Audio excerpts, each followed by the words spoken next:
The cold mountain air stung Susan Mitchell's face as she stood at the edge of Black Rock Cliff, the sprawling forested valley of West Virginia stretching below. Her husband John stood beside her, his arm draped casually around her shoulders, in a gesture that would appear loving to anyone watching from a distance. The observation deck was deserted this early November morning, the tourism season long over, the hiking trails nearly empty. "It really is beautiful up here," Susan said, her breath forming small clouds in the chilly air. At 42, she still maintained the athletic build from her college swimming days, her dark hair cut in a practical shoulder-length style that framed her face. John nodded, his handsome features arranged in a pleasant expression that didn't quite reach his eyes. "Remember when we came here right after we got married? 10 years ago now." "Of course I do," Susan replied, noting how his grip on her shoulder had tightened slightly. The memory of their honeymoon hike seemed distant now, belonging to different people in a different life. Back when she'd believed in their perfect marriage, before she'd discovered the documents in his office safe 3 days ago. John moved to stand behind her, both hands on her shoulders now, massaging gently. "Look at that view. You can see all the way to the river from here." Susan leaned forward slightly, peering over the edge of the safety railing. The drop was easily 200 feet down to the jagged rocks below, with nothing but sheer cliff face between. "I've been thinking about what you told me," John said, his voice suddenly flat, emotionless. "About what you found." Susan's body tensed. She had confronted him yesterday, told him she knew everything about the offshore accounts, the shell companies, the stolen client funds, about the emails discussing how to handle the problem when his business partner Marcus had threatened to expose it all 2 years ago. Marcus, who had died in what everyone believed was a tragic boating accident. "I told you I need time to process it," Susan said carefully. "I haven't decided what I'm going to do yet." She felt the shift in his body language before she could react, the subtle change in his stance, the tightening of his grip. In the fraction of a second it took her to realize what was happening. John's hands had already moved from her shoulders to her back. "I'm sorry, Suze," he whispered, using the nickname he hadn't used in years.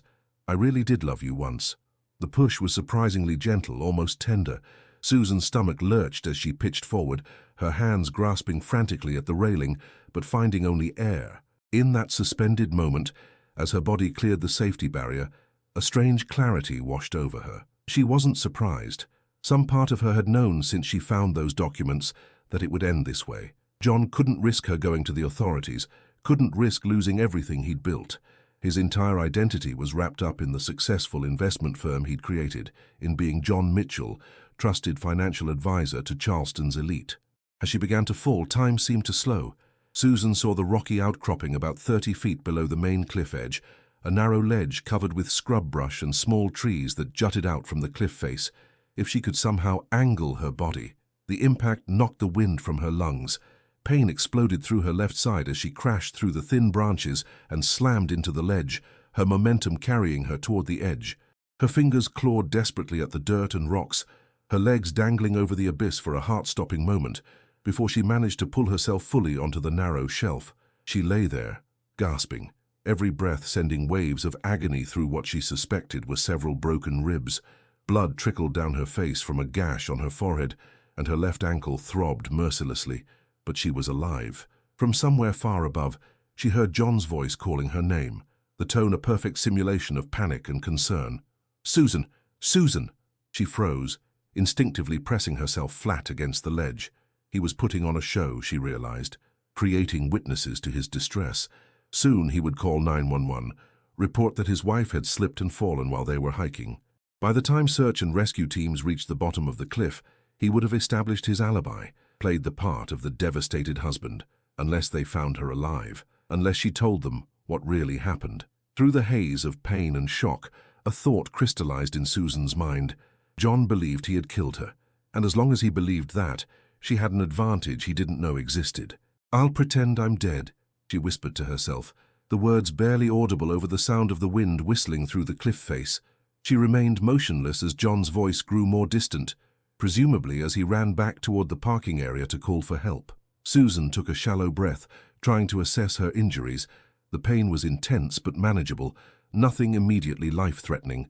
She could move all her limbs, though her left ankle nearly gave out when she tested it. After what felt like an eternity, but was probably only 20 minutes, She heard the faint wail of sirens in the distance. She needed to move before they arrived with drones or helicopters that might spot her on the ledge. Peering over the edge, Susan could see that the ledge narrowed but continued around a bend in the cliff face. If she could follow it, maybe she could find a way down, or at least a place to hide until she figured out what to do next. With gritted teeth, she began to inch along the narrow shelf, keeping her back pressed against the cliff wall. Each movement sent fresh waves of pain through her battered body, but the alternative, being found, returning to a life where her husband would simply try again, was unthinkable. As she rounded the bend, Susan discovered a steep, rough trail cutting down through the cliff face, likely used by park rangers for maintenance or rescue operations.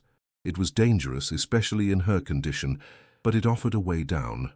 By the time she reached the bottom, the sky had begun to darken, the short November day giving way to what promised to be a bitterly cold night. She limped through the dense woods at the base of the cliff, moving away from where any search teams would be focusing their efforts. Susan had nothing but the clothes she wore: hiking boots, jeans, a sweater, and her lightweight jacket. No phone, no wallet, no identity. Just the knowledge in her head and the burning resolve growing in her chest. John had taken everything from her: her sense of security, her marriage, her life as she knew it. He had been willing to kill her to protect his secrets. Now she would use her death to expose his. As the first helicopters began to circle above the cliff, searchlights cutting through the gathering darkness, Susan Mitchell disappeared into the forest. A ghost now, invisible, untethered, but far from powerless. In the small town of Harper's Mill, 20 miles from Black Rock Cliff, evening was settling in when Maggie Cooper closed up her veterinary clinic for the day. At 65, she had been trying to scale back her hours, but with no other vet in town, that proved difficult. She was just locking the back door when she heard a sound from the small storage shed behind the clinic. Cautiously, Maggie approached, flashlight in hand. When she pulled open the door, she found a woman huddled on the floor, bloodied and bruised, looking up at her with a mixture of fear and determination.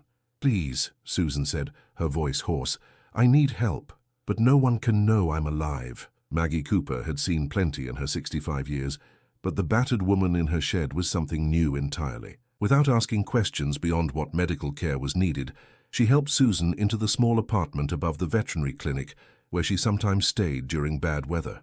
"Those ribs need wrapping," Maggie said after a careful examination. "And that ankle's sprained, not broken, thank goodness. Head wounds superficial, you're lucky." Susan winced as the older woman applied antiseptic to her cuts. "Lucky isn't the word I'd use." Maggie's weathered face remained impassive. "Lucky to be alive, I meant.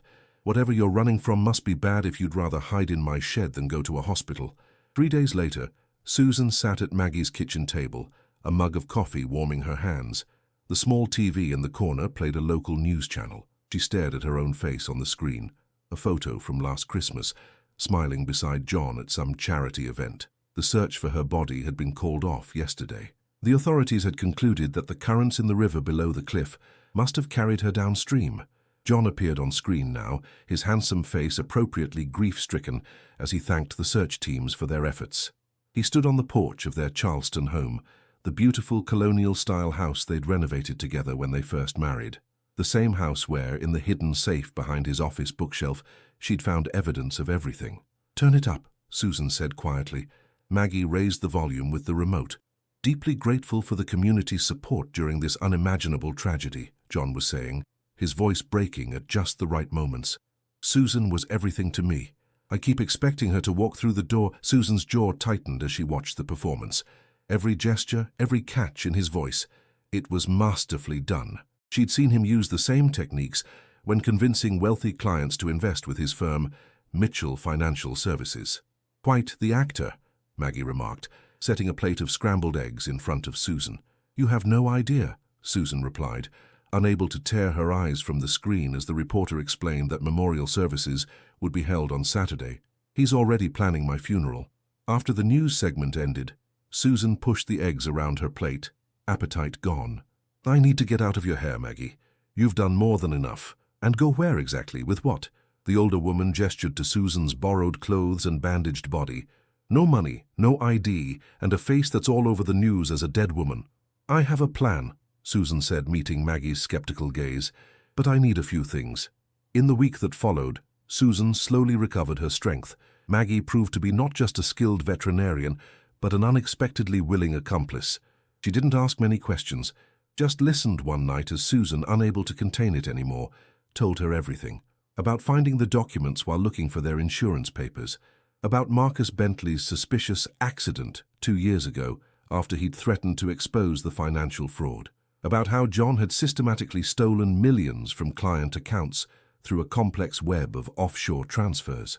"I confronted him," Susan said, staring into her mug of tea. I don't know what I thought, that he'd explain that there was some misunderstanding, or that he'd break down and confess and we'd figure it out together." She gave a bitter laugh. "Instead, he took me for a romantic morning hike." The following day, Maggie returned from town with hair dye, a prepaid phone and a set of clothing from the thrift store. Most importantly, she brought a slim envelope containing $500 in cash. "It's not much, but it's what I can spare," she said when Susan tried to refuse. "Consider it an investment in justice." That night, Susan transformed herself in the small bathroom mirror. The woman who emerged had short, auburn hair instead of shoulder-length brown, wore glasses with clear lenses, and moved with a slight but noticeable limp, an exaggeration of her actual injury that changed her gait completely. "What now?" Maggie asked, as Susan packed the few belongings she had accumulated. "Now I become a ghost," Susan replied, "and I start hunting." The offices of Mitchell Financial Services occupied the top floor of a sleek building in downtown Charleston. Susan watched from across the street, baseball cap pulled low over her now auburn hair, as employees entered and exited throughout the day. She recognized most of them. She had attended company Christmas parties, summer barbecues, had made small talk with these people for years, while having no idea what was really happening behind closed doors. 3 days of observation confirmed what she had suspected. Security was minimal during after-hours cleaning. The cleaning crew arrived at 7 p.m. and usually finished by 9 p.m. Susan had once known all the door codes. John had been careless about such things at home, leaving the list in his desk drawer, but she couldn't be sure they hadn't been changed after her death. On the 4th night, she approached the building at 8:30 p.m., dressed in a uniform she'd bought that matched the cleaning company's. With a bucket of supplies and an air of purposeful efficiency, she nodded to the night security guard, who barely glanced up from his phone as she badged in with an employee ID card she'd carefully fabricated based on photos from the company website. Heart pounding, Susan took the elevator to the top floor. The cleaning staff had already been through. She could smell the fresh lemon scent of disinfectant in the air. The office was dark, except for the dim emergency lighting and the glow of computer monitors in sleep mode. She made her way directly to John's corner office. The door was locked, but Susan had come prepared. Living with John had taught her many things, including the time he'd proudly demonstrated how to pick a simple office door lock after learning it from a client in security services.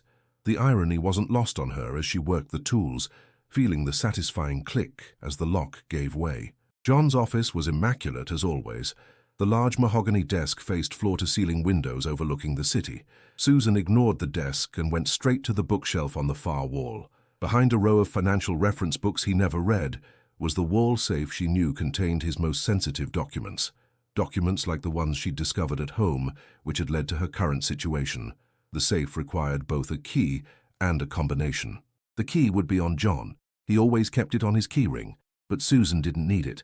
During their marriage, John had occasionally asked her to retrieve documents from the home safe, which used the same two-factor system.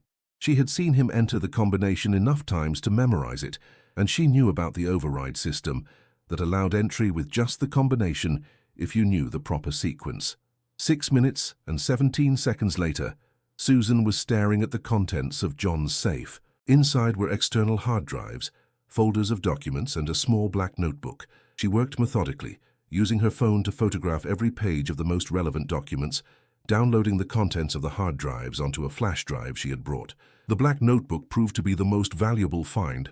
It contained handwritten notes detailing the movement of funds, clients affected, and, most disturbingly, a page dedicated to MB situation handled, with dates and amounts paid to someone identified only as contractor. Marcus Bentley's death had indeed been no accident. Susan was so absorbed in her discovery that she almost missed the sound of the elevator arriving at the floor. She froze, listening intently as footsteps approached down the hallway. Quickly, she replaced everything exactly as she had found it, closed the safe, and looked around frantically for somewhere to hide. The footsteps stopped outside John's office. Susan slipped behind the heavy drapes covering the floor-to-ceiling windows, pressing herself against the cold glass, barely breathing. The door opened. Through a tiny gap in the drapes, Susan could see John entering his office, followed by a man she recognized as Richard Mercer, the firm's chief financial officer. They were deep in conversation. "Needs to be moved now," Richard was saying, his usually calm demeanor visibly agitated. "The SEC is asking questions about the Westlake account. If they start digging—" "They won't find anything," John interrupted, moving to pour 2 glasses of whiskey from the decanter he kept on a side table. "Everything's been scrubbed. Besides, the timing would look suspicious right after Susan's accident." Richard accepted the whiskey but didn't drink. "This is bigger than just your wife, John. If this unravels, we're all exposed. Me, you, everyone who helped cover the tracks." John sank into his leather chair, swirling the amber liquid in his glass. "You think I don't know that? I've lost everything, Rich. My wife is dead because of this mess." The cold calculation in his voice as he referenced her death made Susan's blood run cold. There was no remorse, only annoyance at the complication. "Not everything," Richard countered. "You still have your freedom, your reputation, and about 12 million reasons to keep it together. Just make the transfer tomorrow as planned. Once the money's in Grand Cayman, we're insulated." John nodded slowly. "Fine, I'll handle it. What about Marcus's wife? Is she still causing problems?" "Nothing we can't manage. She doesn't have anything concrete, just suspicions. Without evidence, she's just a grieving widow making accusations." The conversation continued for another 20 minutes, during which Susan remained absolutely still, despite her cramping muscles and the precarious position behind the drapes. She recorded the entire exchange on her phone, heart pounding so loudly she was certain they must hear it. Finally, the men finished their drinks and prepared to leave. "Dinner next week?" John asked as they headed for the door. "Angela's been asking about you and Diane." "Sure," Richard replied, his tone returning to normal social pleasantries, as if they hadn't just been discussing fraud and implied murder.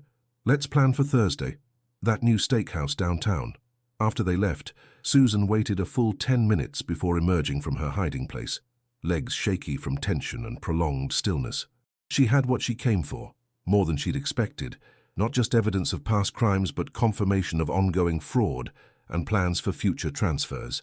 Most importantly, she had a name, Marcus's wife, the grieving widow who suspected the truth but had no evidence to prove it. Susan now had that evidence and she knew exactly who needed to see it. But first, she needed somewhere secure to compile everything she'd learned, somewhere John would never think to look for a dead woman. The nondescript motel on the outskirts of Huntington, West Virginia, was the kind of place that accepted cash and didn't ask questions. Susan paid for a week in advance and settled into the dingy room with its faded floral bedspread and temperamental heating unit.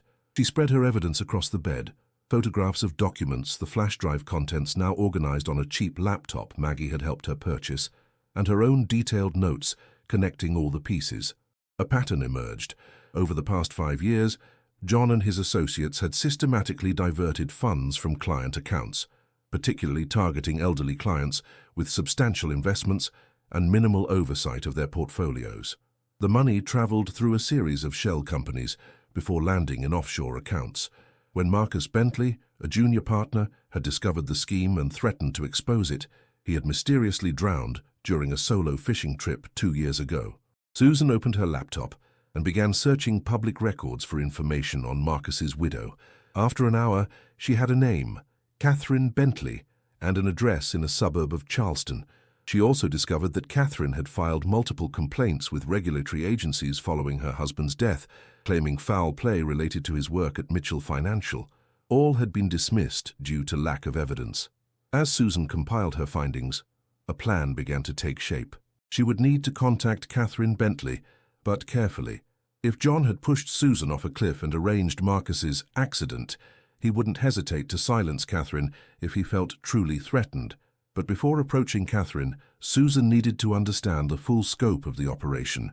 She suspected Richard Mercer wasn't the only one involved. There had to be others at the firm who helped execute the complex financial maneuvers required for this level of fraud. 2 days later, Susan stood in the small office of Hal Granger, a retired FBI financial crimes investigator who now worked as a private consultant. She had researched him thoroughly. His reputation for integrity was unimpeachable, and he had no connections to John or Mitchell Financial Services. "So, Ms. Smith," Granger said, using the alias Susan had given him, "you claim to have evidence of major financial fraud and possibly murder, but you won't tell me who you really are or how you obtained this information." Susan met his skeptical gaze. "That's correct. My identity has to remain confidential for my own safety, but everything on that drive is real. You can verify it independently." Granger sighed, running a hand through his thinning grey hair. "Do you know how many crackpot conspiracy theories I hear in a month?" "I imagine quite a few," Susan replied calmly, "but I'm also paying your consultation fee in cash, so the least you can do is look at what I've brought you." After an hour of reviewing the files, Granger's demeanor had completely changed. He leaned forward, eyes intense behind wire-rimmed glasses. "This is sophisticated work," he said. "If authentic, this implicates at least 5 people in a major fraud scheme. And these notes about Marcus Bentley." He tapped the screen where Susan had compiled the evidence suggesting Marcus's death was no accident. "The contractor mentioned here, I've seen this signature before. There's a guy who operates on the edges of legality. Former military, calls himself a problem solver. Goes by Conway. If he's involved, this is deadly serious." Susan felt a chill. "Conway. Do you have a first name?" "Just Conway, as far as I know. He's careful, professional, specializes in making things look like accidents." Granger gave her a piercing look. "Whoever you really are, you're in danger if you're poking into his business." "I'm already presumed dead," Susan said quietly. "It can't get much worse than that." Granger's eyebrows shot up, but before he could ask, Susan continued, "What I need to know is this enough? Can this evidence actually bring them down?" The former FBI agent considered the question. "It's a solid start, but prosecutors would want more direct links. Bank records showing the actual transfers, communications between the conspirators explicitly discussing the fraud. And for the murder angle, that's even tougher, without a body or a direct confession." Susan nodded, absorbing this information.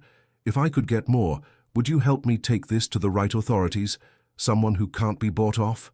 Granger studied her for a long moment. "I still have contacts at the FBI's Financial Crimes Division. Good people. If you bring me conclusive evidence, I'll help you present it properly." As Susan left Granger's office, a plan was solidifying in her mind. She needed to connect with Catherine Bentley, gather additional evidence from inside Mitchell Financial, and find a way to expose Conway's connection to both Marcus's death and her own accident, all while remaining dead to the world. She checked her prepaid phone. A text from Maggie. "News says memorial service tomorrow. Full church expected." Susan stared at the message, an idea forming. What better place to observe all the key players at once than at her own funeral? St. Mark's Episcopal Church stood on a tree-lined street in Charleston's historic district, its Gothic architecture imposing against the bright blue November sky. Susan watched from across the street, concealed behind large sunglasses, her auburn hair tucked under a black hat with a modest veil. She wore a conservative black dress borrowed from Maggie's niece, and moved with the careful hesitation of someone recently injured, which wasn't entirely an act. The irony wasn't lost on her, attending her own funeral, watching people mourn a woman who wasn't dead. From her vantage point on a bench partially obscured by an ornamental maple tree, she observed the arriving mourners. Colleagues from Mitchell Financial, neighbors, college friends she hadn't seen in years. Her parents had died in a car accident when she was in her 20s, and as an only child, she had no immediate family to devastate with her death. John arrived in a sleek black town car, the very picture of the grieving widower. His sister Amanda accompanied him, her arm linked supportively through his. Susan felt a pang watching Amanda. They had been close once, before John gradually isolated Susan from his family under the guise of busy schedules and geographical distance. As the service was about to begin, a woman approached the church alone, hesitating at the steps. Even from a distance, Susan recognized Catherine Bentley from the photos she had found online. In her early 40s, Catherine had the wary, hypervigilant look of someone who had experienced trauma and now constantly expected more. She wore a simple navy dress, not black, a subtle statement that she wasn't there to mourn but to observe. Susan watched as Catherine entered the church, noting how John tensed almost imperceptibly upon seeing her. The two women had met only a handful of times at company functions before Marcus's death had severed Catherine's connection to Mitchell Financial. Susan doubted Catherine would recognize her now, transformed as she was, but she still kept her distance. When the service began, Susan remained outside, unable to bring herself to witness John's performance up close. Instead, she circled around to the parking lot, carefully noting which cars belonged to key players at Mitchell Financial. Richard Mercer's BMW, Thomas Whitley's Audi. Whitley was the company's compliance officer, the one who would have helped cover up the illegal transactions. Anna Patel's Toyota, John's executive assistant who managed his calendar and communications. Susan used her phone to photograph each vehicle and license plate, then retreated to a coffee shop across from the church to wait out the service. From there, she could watch the attendees emerge without being too conspicuous. As people filed out after the service, Susan focused on Catherine Bentley, who stood apart from the crowd, watching John receive condolences with a calculated detachment. When Catherine finally left, walking briskly toward a modest Honda parked several blocks away, Susan followed at a safe distance. Catherine drove to a small house in a middle-class neighborhood on the outskirts of Charleston. Susan parked her borrowed car, another loan from Maggie, a block away and watched the house, considering her approach. This was the most dangerous part of her plan, revealing herself to someone who could potentially expose her. But Catherine Bentley was also potentially her most important ally, the only other person who might understand exactly what John was capable of. After 30 minutes of deliberation, Susan walked to Catherine's front door and rang the bell. She heard movement inside. Then the door opened to reveal Catherine, who had changed from her funeral dress into jeans and a sweater. "Can I help you?" Catherine asked, her expression guarded. "I need to talk to you about Marcus," Susan said quietly. "And about Mitchell Financial." Catherine's face hardened. "Whatever they're paying you, I'm not interested. Please leave." As Catherine began to close the door, Susan took a risk. "I know what happened to your husband. The same thing almost happened to me. John Mitchell tried to kill me 3 weeks ago." The door stopped moving. Catherine stared at her, confusion giving way to shock as recognition dawned in her eyes, looking past the auburn hair and glasses. But you're dead. They found your—" Her voice faltered. "May I please come in?" Susan asked. "I don't think either of us should be seen having this conversation." Inside Catherine's modest living room, with the curtains drawn, Susan removed her sunglasses and hat. Catherine sat across from her, hands clasped tightly in her lap, her expression cycling through disbelief, confusion, and cautious hope. "They said you fell from Black Rock Cliff," Catherine said. "It was all over the news." "I was pushed," Susan corrected, "by my husband, just like I believe Marcus was killed because he threatened to expose the fraud at Mitchell Financial." Catherine's eyes widened. "I knew it. I knew Marcus didn't just drown. He was an expert swimmer. It never made sense." Her voice shook with emotion, but no one would listen. They all thought I was just a hysterical widow who couldn't accept a tragic accident. Over the next hour, Susan explained everything, finding the documents, confronting John, the accident at the cliff, and her subsequent investigation. She showed Catherine the evidence she had gathered, including the black notebook entries referencing the MB situation. "Conway," Catherine whispered when Susan mentioned the name. "Marcus mentioned someone by that name once. He overheard John on the phone. When he asked about it later, John said it was a client and changed the subject. A week later, Marcus was dead." Susan nodded grimly.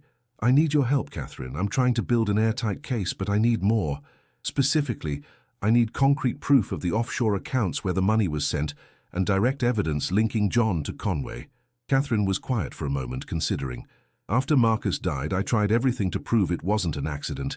I hired private investigators, filed complaints with every agency I could think of. Nothing. John is too careful, too connected." "But you kept records," Susan said. It wasn't a question. A small, bitter smile curved Catherine's lips. "Of course I did. Every scrap of information, every lead, every dead end. I just didn't have the smoking gun." She stood and walked to a bookshelf, removing a false panel to reveal a stack of folders. "Everything I've collected over the past 2 years is here. Maybe you'll see something I missed." The two women spread the documents across Catherine's dining table. Catherine had been thorough. There were surveillance photos of John meeting with various individuals, copies of company financial records Marcus had managed to copy before his death, and notes from Catherine's own investigation. "This man," Susan said, pointing to a photo of John shaking hands with a lean, hard-faced man in his 50s outside a restaurant. "Do you know who he is?" Catherine shook her head. "No name." My investigator photographed them meeting about 6 months after Marcus died. He couldn't get close enough to hear the conversation. Susan studied the photo carefully. The man had military posture, close-cropped grey hair, and eyes that revealed nothing. He could easily be the Conway Granger had mentioned. "I need to find him," Susan said, "and I need access to John's personal computer and phone. That's where the direct communications would be." "You can't just break into your house," Catherine warned. "He's probably changed all the security codes and he might have surveillance now." Susan smiled grimly. "I'm not planning to break in.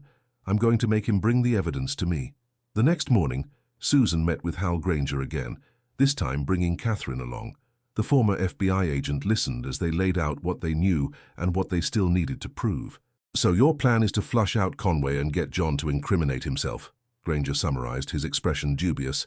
"That's not just risky, it's potentially suicidal."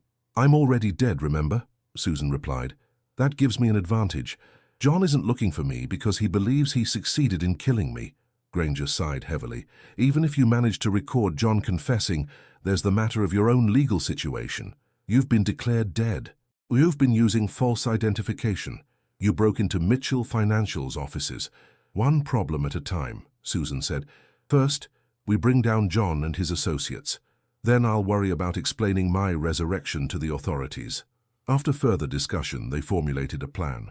Catherine would approach Anna Patel, John's executive assistant, claiming to have received an anonymous package containing information about Marcus's death. The hope was that Anna would alert John, who would then contact Conway to deal with this new threat.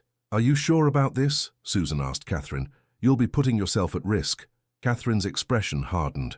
"I've been living with this risk for 2 years, always looking over my shoulder, always wondering if I'd be next. At least now I'm doing something about it." 2 days later, Catherine entered the lobby of Mitchell Financial's building and asked to speak with Anna Patel. As predicted, Anna brought her to a small conference room and listened with increasing alarm as Catherine explained about the anonymous package she had received containing evidence about her husband's death and its connection to John Mitchell. "I'm telling you this as a courtesy," Catherine concluded, her voice steady despite her internal fear. "The material has been sent to several news outlets and the FBI to be opened if anything happens to me. I thought John should know." Anna's professional composure slipped momentarily. I need to speak with Mr. Mitchell about this. Please wait here." The moment Anna left, Catherine sent a text to Susan. "Phase 1 complete." She took the bait. Susan received the message in the van they had rented, parked a block from the building. Beside her, Hal Granger monitored surveillance equipment that would allow them to track John's communications once he was alerted to the situation. Within minutes, their equipment intercepted a call from John's office phone to a prepaid cell number, a number that appeared in Catherine's files as possibly belonging to Conway. "We have a situation." John's voice came through clearly on their equipment. "Bentley's widow claims she has evidence, says it's already been distributed to the press and FBI, set to be opened if anything happens to her." "Sloppy," came the reply, a deep voice with a slight southern drawl. "I told you to handle her 2 years ago." "She wasn't a threat then," John snapped. "Just a grieving widow with suspicions. Now she says she has actual evidence." "What kind of evidence?" "I don't know yet. She's downstairs with Anna right now." There was a pause before Conway spoke again. "Don't do anything, I'll handle it. Get her home address and text it to me. Make sure she leaves the building without raising suspicions." "What are you going to do?" "What you pay me for. Just make sure your tracks are covered on the financial side. If she really has distributed evidence, we need to know what and to whom before we proceed." The call ended. Susan and Granger exchanged looks. "He's going after Catherine," Susan said, already reaching for her phone to warn her friend. Granger held up a hand. "Wait, we need to let this play out a bit more. Catherine knows the risks and she's prepared. We have people watching her house already." Susan reluctantly put down her phone. "This is our chance to catch Conway. If we can tie him to John and prove he's the one who killed Marcus and tried to kill you," Granger added, "though without your testimony, that part will be harder to prove." They continued monitoring John's communications. As instructed, he texted Catherine's address to Conway's number, then called Richard Mercer. "We have a problem," John told his CFO. "Catherine Bentley claims she has evidence about Marcus and the offshore accounts." "That's impossible," Richard replied, his voice tight with anxiety. "We destroyed everything after the SEC inquiry last year." "Well, she says otherwise. Conway's going to handle it, but we need to accelerate the final transfers. Move everything tomorrow, not next week. That's too soon, it'll raise flags. It's either flags or handcuffs, Rich, your choice. After John hung up, Susan turned to Granger. We need to get to Catherine. Now. They drove immediately to Mitchell Financial, where Catherine was just exiting the building. She climbed into the back of their van, her face pale but composed. Conway's going to your house, Susan told her. John just texted him your address. Catherine nodded. Good. Your FBI friends are ready? Granger confirmed. 2 agents are watching your house, posing as a cable repair crew. 4 more are standing by. The moment Conway shows up, they'll move in. What about John? Catherine asked. Even if you catch Conway, John will just deny everything. That's why we need phase 2, Susan replied. While Conway's being arrested, I'm going after the financial evidence. The plan had evolved rapidly over the past hour. With Conway distracted by the trap at Catherine's house, Susan would use the opportunity to access John's home office, the one place she knew he kept backup records of everything, hidden in places only he knew about, or so he thought. As the wife who had decorated their home and supervised its renovation, Susan knew every hiding spot, every secret compartment, every hollow space behind the carefully selected artwork and custom cabinetry. John might have changed the security codes, but Susan had something better. Amanda's key. John's sister had a spare key for emergencies, kept in her desk drawer at the real estate office where she worked. During the funeral, while attending mourners were in the church, Susan had slipped into the temporarily empty office and made a copy of the key, returning the original before anyone noticed. Now, with John occupied at his office and Conway heading for Catherine's house, Susan had her window of opportunity. This is insanely risky, Granger warned, as he dropped Susan 2 blocks from her former home. If John comes back unexpectedly, he won't, Susan said with confidence. He never leaves the office before 7, especially not during a crisis. I have at least 3 hours. The upscale neighborhood was quiet in the late afternoon, most residents still at work. Susan approached her former home from the back, using the key to enter through the garden gate. The familiar landscaping, the rose bushes she had planted, the small fountain she had selected, created an unsettling sense of returning to a life that no longer existed. At the back door she paused, listening for any sounds that might indicate someone was home, a housekeeper perhaps, or a security guard John might have hired since her death. Hearing nothing, she used Amanda's key to let herself in. The house smelled the same, the subtle scent of the sandalwood diffusers she had placed throughout the main floor. Everything looked unchanged, as if waiting for her to resume her life. On the refrigerator, she noticed with a jolt, was the grocery list she had written the morning before her accident, the last mundane act of her previous existence. Focus, she told herself, moving purposefully toward John's home office. The room was exactly as she remembered, the antique desk facing the window, walls lined with bookshelves displaying leather-bound classics John had never read, the small bar cart in the corner with his collection of single malt scotch.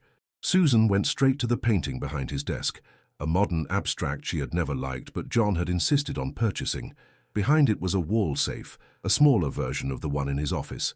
This one required only a combination, which Susan had seen John enter countless times over the years, when he thought she wasn't paying attention. The safe opened on her second attempt.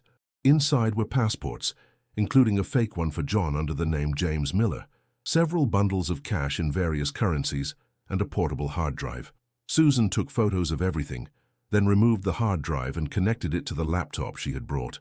The files were encrypted, but John had always used the same password pattern, their anniversary followed by his mother's maiden name, with a special character separating them. Susan tried several variations before the files unlocked, revealing folders labeled by year and client name. She copied everything onto her own flash drive, working quickly but methodically.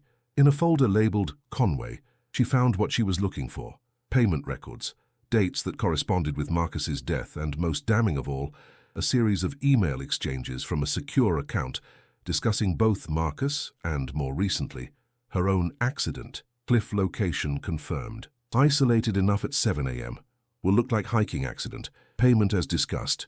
Susan's hand trembled as she read the clinical discussion of her planned murder. She copied all the files, then carefully replaced the hard drive in the safe, making sure everything looked undisturbed. She was about to close the safe when she noticed something else, a small key taped to the back of the safe. Susan recognized it immediately as the type used for safe deposit boxes.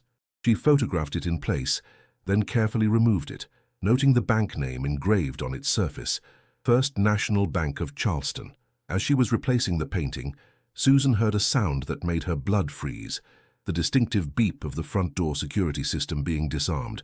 Someone was entering the house. She quickly looked around for a hiding place or escape route. The office had no closet, and the windows, while large, didn't open wide enough for her to slip through. The only option was under the desk, a temporary hiding spot at best. Footsteps approached the office. Susan slid under the desk, pulling the chair in as much as possible to conceal her presence. Through the gap between the chair and desk, she could see the door open and a pair of women's legs enter the room. "Hello?" called a familiar voice. "Is someone here?" Amanda, John's sister. What was she doing here in the middle of a weekday? Susan held her breath as Amanda moved around the office, checking the windows, which Susan had been careful to leave exactly as she found them. After a moment, Amanda seemed satisfied that nothing was amiss and moved to the bar cart, pouring herself a small measure of scotch. Susan heard the distinctive sound of a cell phone ringing, then Amanda's voice again. "Hey, it's me. No, everything looks fine. I was driving by and thought I saw someone in the backyard, but the house is secure. Yes, I checked the office too, everything's normal. No, don't come home, I'm sure it was nothing. Probably just seeing things. I haven't been sleeping well since, you know." A pause. "I know, John. We all miss her. Okay, I'll lock up and head out. Love you too." Amanda finished her drink, set the glass in the small sink in the bar area, and left the office. Susan remained frozen in place until she heard the front door close and the security system rearm. That had been too close. She waited 5 more minutes before emerging from her hiding place, legs cramped from the awkward position. She needed to leave immediately. Amanda's call to John might prompt him to check the security cameras remotely or even come home early to double-check. Susan slipped out the back door, locking it behind her, and took a circuitous route away from the house, constantly checking to ensure she wasn't being followed. Once she was sure she was clear, she texted Granger, "Got what we need. Bank key found. Meeting point in 20. Meanwhile, at Catherine's house, events were unfolding exactly as they had hoped. Conway had arrived, posing as a package delivery driver. The moment he attempted to enter the house through the back door, the FBI agents moved in, arresting him without incident. When Susan reached the rendezvous point, a nondescript motel on the outskirts of town, she found Catherine and Granger waiting with news of Conway's arrest. He had a gun with a silencer and a set of lockpicks, Granger told her. Clear intent. Plus, they found 3 different IDs on him and a phone with John's texts. It's a solid start.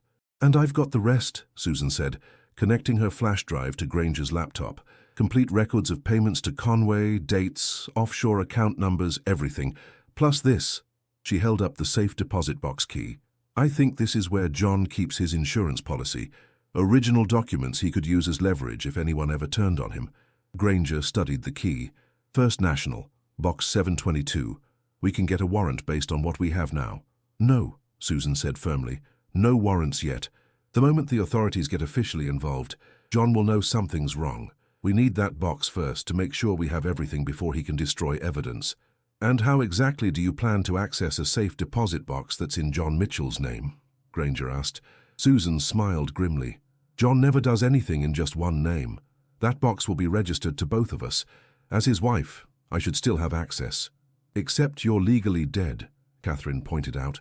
"Not to the bank, I'm not," Susan replied. "Death certificates take time to process through all systems. I just need to get there before John has a chance to remove my access or empty the box." The next morning, Susan entered First National Bank wearing her most conservative outfit, hair pulled back in a neat bun, carrying the designer handbag John had given her for their anniversary the previous year. She approached the customer service desk with confident steps. "Good morning," she said to the middle-aged woman at the desk. "I need to access my safe deposit box, please, number 722. The woman typed something into her computer. "Name, please." "Susan Mitchell." The woman's fingers paused on the keyboard. She looked up at Susan with an odd expression. "Mitchell? Any relation to John Mitchell?" Susan smiled smoothly. "His wife. Excuse me for a moment." The woman stood and walked quickly to her supervisor's office. Susan's heart pounded, but she maintained her composure. She had anticipated this reaction. John was well known in Charleston banking circles, and news of his wife's tragic death would have spread quickly. The supervisor, a balding man in his 50s, approached with the customer service representative. "Mrs. Mitchell?" he asked, his expression a mixture of confusion and concern. "I'm Charles Deaver, the branch manager. There seems to be some confusion." Susan kept her smile in place. "No confusion, Mr. Deaver. I understand my husband may have mentioned my accident, but as you can see, the reports of my death were premature. I was injured and spent some time recovering out of state. I only returned recently." Deaver studied her face. "You understand we'll need to verify your identity." "Of course," Susan replied, sliding her driver's license across the counter, her real license, the one she had been carrying when John pushed her off the cliff. "You can also compare my signature to the one you have on file." After a few tense minutes of verification, including a signature comparison and several security questions, Deaver finally nodded. "Everything appears to be in order, Mrs. Mitchell. Martha will escort you to the vault." Susan followed Martha to the safe deposit vault, her outward calm belying her inner tension. This was the riskiest part of her plan. If John had already emptied the box, or if it contained nothing useful. Martha unlocked one side of box 722 with the bank's master key, then stepped back to allow Susan to use her key for the other lock. With a smooth motion, Susan inserted the key she had taken from John's safe. The lock turned, and Martha pulled out the long metal box. "I'll give you some privacy," Martha said, leading Susan to a small, windowless room equipped with a table and chair. "Just ring the bell when you're finished." Alone with the box, Susan opened it with trembling fingers. Inside, she found exactly what she had hoped for, a thick folder containing original documents, account statements for the offshore accounts, original contracts for the shell companies, and most critically, a USB drive labeled Insurance. Susan photographed everything in the box, taking care to document each page in detail. She connected the USB drive to her phone using an adapter and copied all the files. As she worked, she discovered that John's Insurance was a series of recordings, conversations with Richard Mercer, Thomas Whitley, and others discussing the fraud in explicit detail. John had been secretly recording his co-conspirators for years, creating leverage to use if anyone ever threatened to turn on him.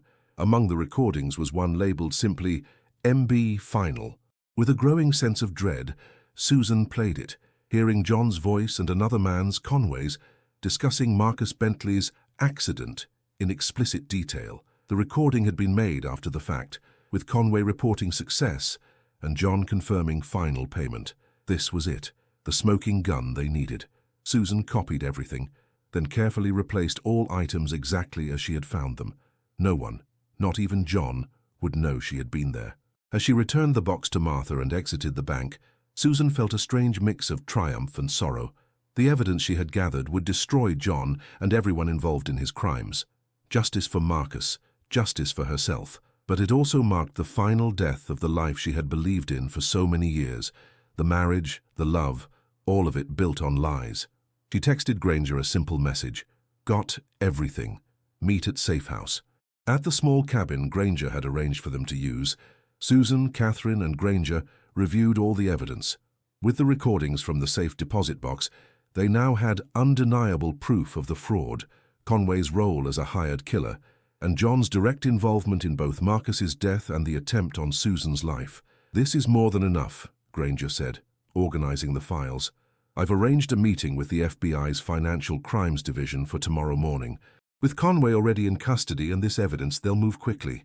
Catherine looked at Susan. "What happens to you after all this?" It was the question Susan had been avoiding. "I don't know," she admitted. "Legally, I'm dead. Explaining why I faked my death instead of going to the police immediately, it's complicated." "You were in fear for your life," Granger pointed out. "Any reasonable person would understand that. And the evidence you've gathered proves you were right to be afraid." Susan nodded, but uncertainty still gnawed at her. Coming back from the dead would mean facing questions, publicity, the collapse of her former life in the most public way possible, and yet the alternative, remaining dead, starting over with a new identity somewhere else, meant letting John's narrative stand, at least in part. "One step at a time," she said finally. "First, we bring John down. Then I'll figure out how to come back to life." That night, as Susan tried to sleep in the small bedroom of the cabin, her phone buzzed with a text from an unknown number. The message contained only an address in downtown Charleston and a time, 9 a.m. tomorrow. A trap? Perhaps. But something told Susan this was something else entirely. She forwarded the message to Granger with a question mark. His response came quickly. Address belongs to Coastal Trust Bank. Former employer of James Parker, CEO of Mitchell Financial's parent company. Connection. Susan stared at the message, pieces clicking into place. Parker had always been a distant figure, rarely involved in day-to-day operations, but ultimately John's boss. If he was somehow involved, "I need to go," she texted back. "Might be final piece of puzzle." Granger's response was immediate. "Too dangerous. Stick to plan." Susan turned off her phone. Tomorrow morning, before their scheduled meeting with the FBI, she would make one final stop. Either she would find the last piece of the puzzle, or she would walk into a trap. Either way, the game was approaching its endgame. What she didn't know was that John had already made his next move. While she had been gathering evidence, he had been setting a trap of his own, one designed to catch a ghost. The morning air was crisp and clear as Susan approached Coastal Trust Bank, a gleaming 12-story building in the heart of Charleston's financial district. She had taken precautions, arriving early to survey the area, noting all exits, checking for suspicious vehicles or individuals who might be watching the entrance. Nothing seemed out of place, which somehow made her more nervous rather than less. Inside, the marble-floored lobby echoed with the hushed tones of early morning business. Susan approached the security desk, maintaining the confident posture she had perfected over the past weeks. "I have a 9 a.m. appointment," she told the guard, who checked his computer screen. 15th floor, executive suite," he replied, handing her a visitor's badge. "They're expecting you." The elevator ride gave Susan time to steady her nerves. She had come too far to turn back now. Whatever waited for her on the 15th floor, trap or revelation, she would face it head-on. The doors opened directly into an elegant reception area. A woman in her 60s looked up from behind a desk, her expression betraying no surprise at Susan's appearance. "Mrs. Mitchell," she said calmly, "please go right in. He's waiting for you." Susan hesitated only briefly before pushing open the heavy wooden door to the inner office. The spacious corner room offered a panoramic view of Charleston's harbor, the morning sun glinting off the water. A man stood at the window, his back to her. Tall, lean, with silver hair, not John, not Conway. He turned as she entered, and Susan recognized James Parker, the rarely seen CEO of the financial group that owned Mitchell Financial Services. In his late 60s, Parker had the weathered look of someone who had seen it all and remained unimpressed. "Susan Mitchell," he said, his voice deep and measured. "I was beginning to think you might not come." "You knew I was alive," Susan stated, remaining near the door. Parker gestured to a chair across from his desk. "Please sit. And yes, I've suspected for some time that your death was premature. Your recent activities confirmed it." Susan remained standing. "My recent activities?" "Breaking into your husband's office, accessing his safe deposit box, meeting with Catherine Bentley." Parker's expression remained impassive. "Did you really think no one was watching?" "How?" Susan asked, her mind racing through possibilities. "John isn't the only one who employs people with specialized skills," Parker replied, finally taking his own seat behind the desk. "When one of my company executives suddenly loses his wife in a tragic accident, shortly after another executive died in similar circumstances, I pay attention, especially when large sums of money begin moving through unusual channels." He opened a folder on his desk and pushed it toward the empty chair, an implicit invitation for Susan to approach. Cautiously, Susan moved forward and glanced at the documents. Bank statements, transfer records, surveillance photos. Some she recognized from her own investigation, others were new to her. "You've been investigating John," she said, looking up at Parker with new understanding. "For nearly 18 months, he confirmed. "Since certain irregularities in Marcus Bentley's accounts were flagged by our internal compliance system." "Then you know everything," Susan said, "about the fraud, about Marcus's murder, about John trying to kill me. Why haven't you gone to the authorities?" Parker's expression hardened. "Financial fraud is complicated. Building a case takes time, especially when the people involved are as careful as your husband. As for murder, suspecting is different from proving." "I have proof," Susan countered. "Recordings, documents, everything needed to bring him down." "I know," Parker said simply. "That's why I arranged this meeting. Your evidence, combined with what my team has gathered, creates an airtight case." Susan studied the older man carefully. Why tell me this? Why not just take what I've found and handle it yourself? Parker was silent for a moment, his gaze drifting to the harbor view before returning to Susan. Because you deserve to decide how this ends. You've lost everything. Your marriage, your identity, your life as you knew it. The least I can offer is the choice of how John Mitchell faces justice. What are my options? Susan asked, finally taking the seat across from him. Option 1, we turn everything over to the FBI today.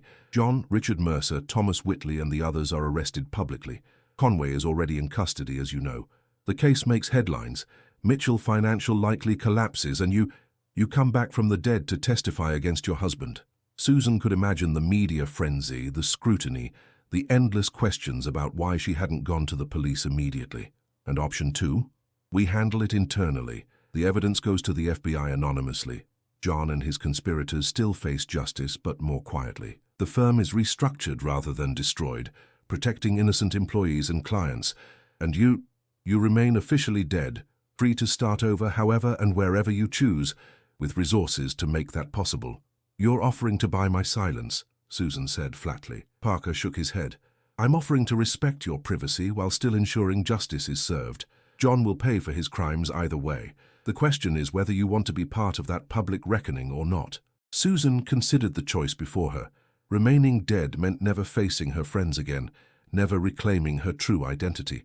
But coming back meant public scrutiny, legal complications, and being forever defined by this chapter of her life. Why would you protect me? She asked. I broke numerous laws during my investigation. Because you did what the system failed to do, Parker replied. When Catherine Bentley came forward with suspicions about Marcus's death, she was dismissed. When irregularities were flagged in our compliance system, they were explained away by people John had in his pocket. Sometimes justice requires someone willing to operate in the shadows. Before Susan could respond, her phone buzzed with a text from Granger. Emergency. John knows. Get out now. Almost simultaneously, Parker's desk phone rang. He answered, listened briefly, then hung up, his expression grim. We have a problem, he said. John Mitchell just entered the building. Susan's blood ran cold. How? How could he know I'm here? I don't know, Parker admitted, already moving toward a side door. But we need to get you out immediately. This way. He led her through a private exit to an executive elevator that bypassed the main lobby, explaining quickly. This will take you directly to the parking garage. My security chief will meet you there and escort you out through a service entrance. As the elevator doors were about to close, Susan held them open.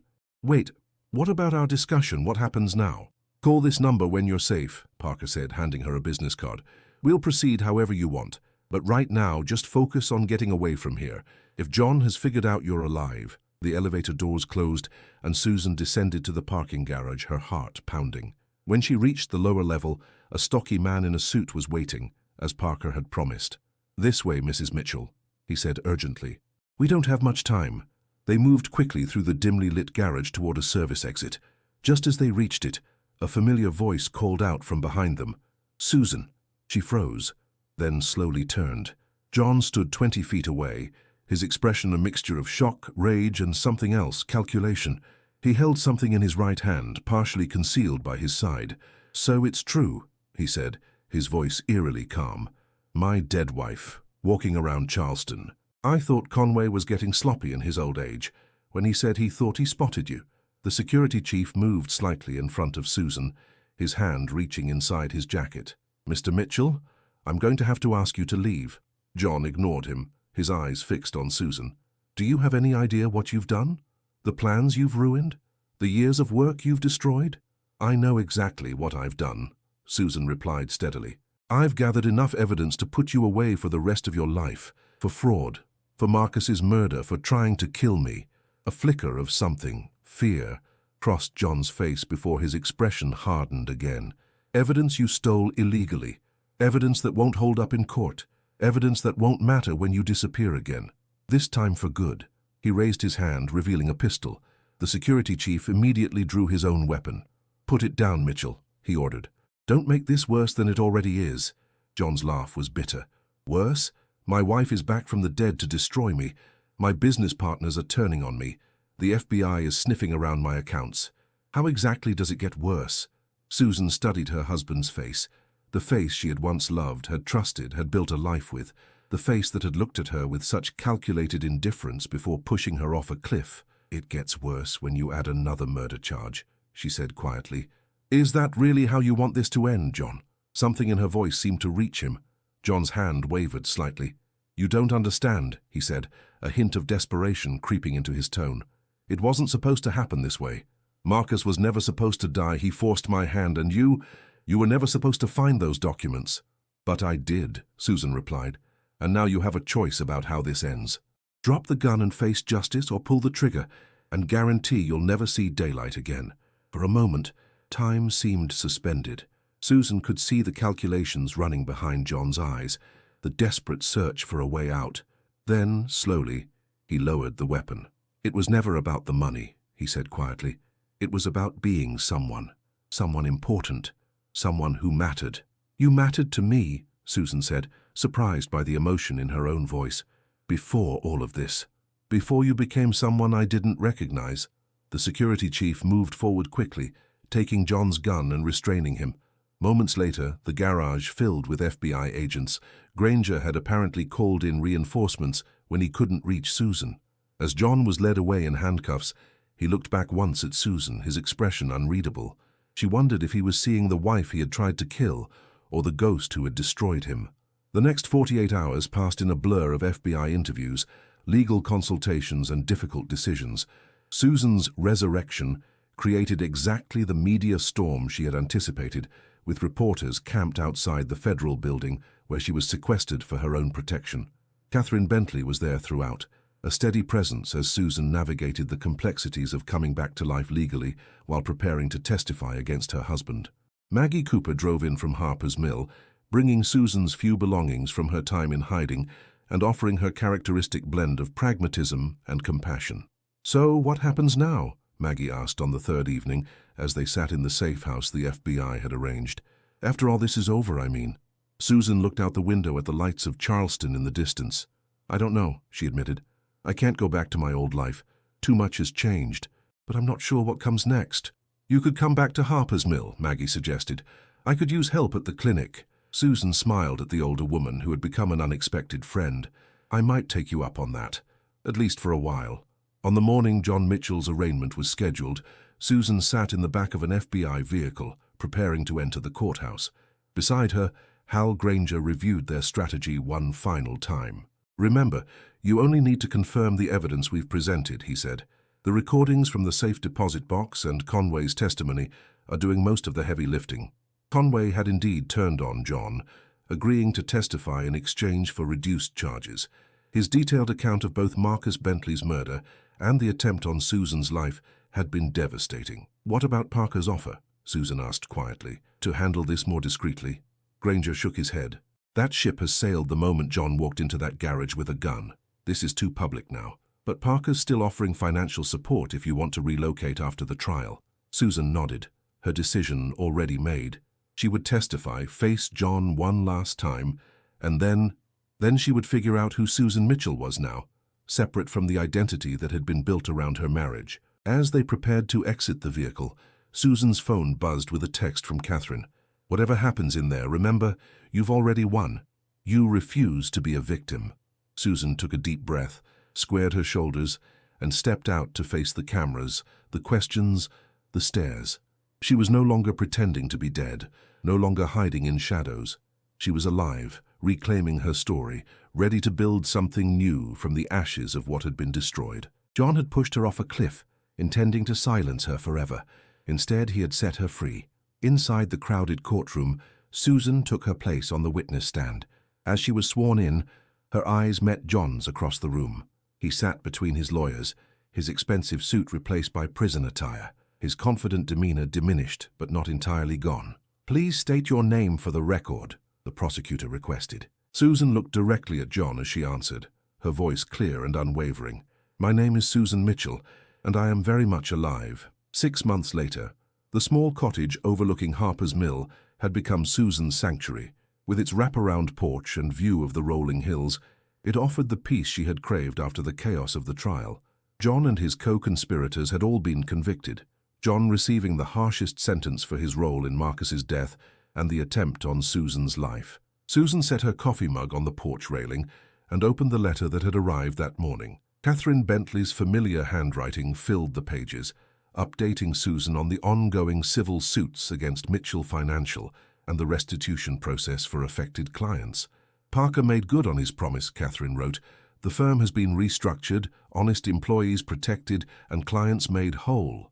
Marcus would be pleased to know that in the end, the truth came out.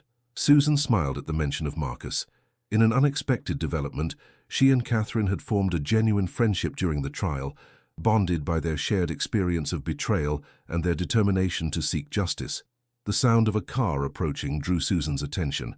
Maggie Cooper's battered pickup truck came into view, the veterinarian waving as she pulled into the driveway. Since relocating to Harper's Mill, Susan had been helping at Maggie's clinic 3 days a week, while taking online courses in veterinary technology, a completely different path from her previous life in finance. Mail came, Susan called, as Maggie climbed the porch steps. Catherine sends her regards. That woman has more steel in her spine than most, Maggie commented, settling into the rocking chair beside Susan's. How's she doing? Good. The foundation she started in Marcus's name is gaining traction, advocating for better oversight in financial institutions and support for whistleblowers. They sat in comfortable silence for a moment, watching the sunset paint the hills gold and crimson. Susan's phone buzzed with a text from Hal Granger, who had remained in touch throughout the aftermath. Conway's sentencing tomorrow. Thought you'd want to know. The final loose end, Susan thought. After Conway's sentencing, the legal chapter of this ordeal would truly be closed. The emotional aftermath would take longer to resolve, but Susan had made peace with that. Some scars never fully healed, but they did fade with time. Any regrets? Maggie asked suddenly, her keen eyes studying Susan's expression. Susan considered the question carefully. Did she regret confronting John instead of going to the authorities immediately? Did she regret the years spent with a man who had been living a double life? Did she regret the pain and fear of those weeks spent dead, hiding and hunting? No, she said finally. Not regrets, exactly. I wish things had been different, that John had been the man I thought he was, that Marcus hadn't died, that none of this had happened, but I don't regret what I did afterward. Pretending to be dead gave me the advantage I needed to expose the truth. Maggie nodded, seeming to understand the complex emotions behind Susan's answer. Sometimes the only way out is through. Exactly, Susan agreed, and now I'm through it. Whatever comes next is up to me. As darkness settled over the hills, Susan thought about identity, how hers had been defined for so long by her relationship to John, by the carefully cultivated image of Susan Mitchell, successful financial advisor's wife. That identity had died when John pushed her off the cliff. What had emerged was something altogether different, stronger, more self-reliant, more authentic. In a strange way, she owed John for that. By trying to kill her, he had inadvertently forced her to discover who she truly was, beyond the roles she had played in their shared life. The next morning, Susan stood in front of the small memorial garden she had planted behind the cottage, not for herself but for Marcus Bentley and others who had been victims of John's greed. As she watered the newly blooming flowers, she reflected on how far she had come from that cold November morning on Black Rock Cliff. John had taken everything from her, or so he thought. Instead, in losing everything, Susan had found herself. The woman who had whispered, "I'll pretend I'm dead," on that narrow ledge, had been desperate, terrified, reacting to survive. The woman tending this garden was deliberate, confident, choosing her path forward. Her phone rang, Catherine calling with news of Conway's sentencing. As Susan listened to her friend's update, she gazed across the rolling landscape of her new home, a sense of peace settling over her. The past couldn't be changed, but the future was unwritten, full of possibilities she was only beginning to explore. John Mitchell would spend the next 20 years in prison. Conway would serve almost as long. The money had been traced, accounts frozen, victims compensated. Justice, imperfect as it sometimes was, had been served. And Susan Mitchell, the woman who refused to stay dead, who had transformed from victim to avenger to survivor, was finally, truly alive. So, Catherine was saying on the phone, Parker's offer to fund that wildlife rehabilitation center you mentioned, are you going to take it? Susan smiled, her gaze drifting to the blueprint spread across her kitchen table. Plans for a facility that would give injured animals a second chance, a new beginning after trauma. Yes, she said decisively. It's time to build something new. As she ended the call, Susan caught her reflection in the window, auburn hair grown out to reveal her natural color at the roots, the small scar on her forehead from the fall barely visible now. Physical reminders of a journey that had changed everything. She had pretended to be dead to survive. She had lived in shadows to find the truth. And now, finally, she was stepping fully into the light, ready to embrace whatever came next. Not as John Mitchell's wife, not as the woman who fell from a cliff, simply as Susan, alive, unbroken and free.